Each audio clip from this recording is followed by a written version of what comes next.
ಇವತ್ತು ಲಂಚ್ಗೆ ನೋಡಿ, ಇದು ಒಣ ಸಿಗಡಿ ಏನಿದೆ ಇದರದ್ದು ಚಟ್ನಿ ಮಾಡುವ. ಇದನ್ನು ಮೊದಲಿಗೆ ಇದಕ್ಕೆ ನೀರು ಹಾಕಿ ಚೆನ್ನಾಗಿ ತೊಳಿಬೇಕು.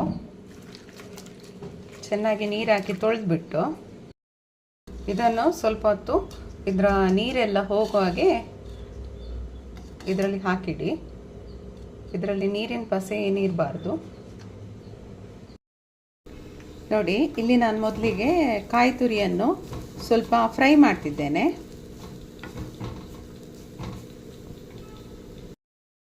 ನಾನೀಗ ಇಲ್ಲಿ 2 ಒಣಮೆಣಸು ತೊಗೊಂಡಿದ್ದೇನೆ.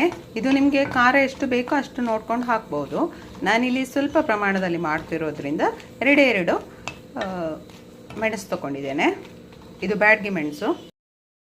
ಇದಕ್ಕೇನೆ ನಾವು ತೊಳೆದಿಟ್ಟಿರೋ ಸಿಗಡಿ ಮೀನನ್ನು ಹಾಕಿ ಇದನ್ನು ಕೂಡ ಅದರ ನೀರು ಹೋಗುವವರೆಗೂ ಸ್ವಲ್ಪ ಚೆನ್ನಾಗಿ ಫ್ರೈ ಮಾಡಿ.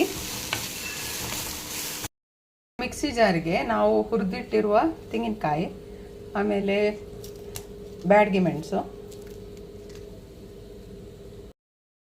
ಸಣ್ಣ ತುಂಡು ಹುಣಸೆ ಹುಳಿ, ಇದಕ್ಕೆ ನಾನು 4 ಎಸಳು ಬೆಳ್ಳುಳ್ಳಿ ಹಾಕ್ತಿದ್ದೇನೆ, ಸ್ವಲ್ಪ ಉಪ್ಪು, ಅರಿಶಿನ ಪೌಡರ್,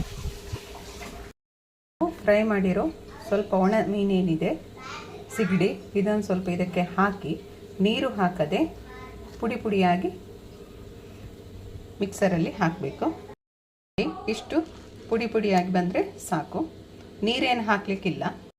ಇವಾಗ ಇದಕ್ಕೆ ನಾನು ಫ್ರೈ ಮಾಡಿರೋ ಸಿಗಡಿ ಮೀನು ಹಾಕ್ತಿದ್ದೇನೆ. ಇದಕ್ಕೆ ಬೇರೆ ಯಾವುದೇ ಒಣ ಮೀನು ಕೂಡ ಹಾಕ್ಬೋದು. ನೋಡಿ, ಇಷ್ಟು ಮಿಕ್ಸ್ ಮಾಡಿದರೆ ಆಯಿತು.